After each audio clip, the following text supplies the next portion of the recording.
चली पारुनी विधानसभा लगातार तृतीय दिन है गृह रे धान किणा को नहीं लागी रही अचलावस्था। आज पुणी गृह आरंभ हट्टगोल देखा मिलता। बीजेडी पुणी उठाई चाषी समस्या प्रसंग। कांग्रेस विधायकों नाराबाजी मंडी रे मुंडरे कलापट्टी बांधी कांग्रेस विधायक माने प्रतिवाद करते। कांग्रेस मुलतवी प्रस्ताव देते भी आलोचना हो पारि ना। फल बाचस्पति प्रथमे 11:30 पर 12टा और अपराह्न 4टा जाए गृह को मुलतवी घोषणा करते। गृह कार्य सुरुखुरे सारिबा को सर्वदलीय बैठक डाकिथिले बाचस्पति। चली पारुनी विधानसभा आज तृतीय दिन में विधानसभा चली पारि ना। अपराह्न 4टा पर्यंत गृह को मुलतवी घोषणा करा जायछि।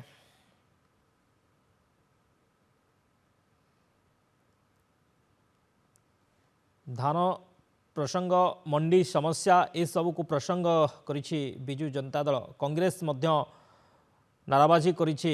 कलापट्टी बांधी कांग्रेस मध्य नाराबाजी करिछि।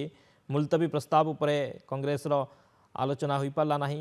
विरोधी दलर नाराबाजी मंडी विभ्राट को नहीं प्रतिवाद।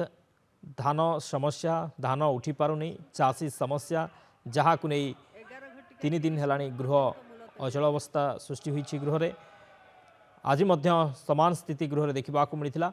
गृह अचल होईछि।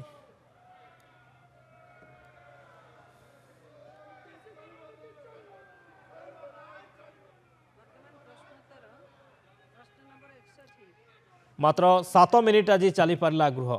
बारंबार गृह अचल होउछि। 3 दिन हेला गृह अचल अवस्था गृह देखा मिली। कहीं विरोधी चाषी समस्या चाष समस्या धान समस्या या प्रसंग करिसेंती जहाँ को नहीं गृह चली पारु नाही। विधानसभा आज प्रथमे 11टा पर 12टा और पुणी 4टा पर्यंत गृह को मुलतवी करथिले बाचस्पति। कहीं गृह आरंभ ही हट्टगोल देखा मिलता। गृह आरंभ विरोधी बीजेडी कांग्रेस उभय आंदोलन करथिले हट्टगोल करथिले चाषी समस्या को नहीं चाष समस्या को नहीं। जो भाव में मंडी समस्या देखा देछि। कटनी छटनी होउछि धान उठी पारु नाही चाषी हंतसंत होउछि यहाँ को प्रसंग करिसेंती विरोधी। कांग्रेस मध्य कलापट्टी बांधी गृहर मध्य भागरे नाराबाजी देछि हट्टगोल करिसेंती जहाँ को नहीं गृह अचल।